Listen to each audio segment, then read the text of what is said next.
مثل این مردکی عبدالظاهر داعی و مثل ابو عبیدالله متوکل و تور همین ابو همین اینترنت تور شدگه. قسم به الله هست و کسایی که بدبین ما هست، ما میخواهیم که مسلمان شوند، با ایمان شوند و میخواهیم از ما کده پیشتر به جنت برن، از ما کده پیشتر به جنت برن. امروز افرادی پیدا شدن به مانند عبدالظاهر دایی و عقیده خود صحیح و درست میدانند و عقیده ما را باطل میدانند که نادرسته، در حالی که عزیزان من عقیده او خرابه. عقیده او باید بروند عقیده بخونند.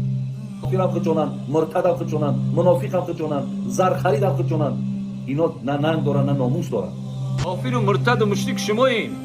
کسایی که بدگویی و غیبت میکنه و دشنام میته، پیام من بر از اونا چی هست؟ تشکر.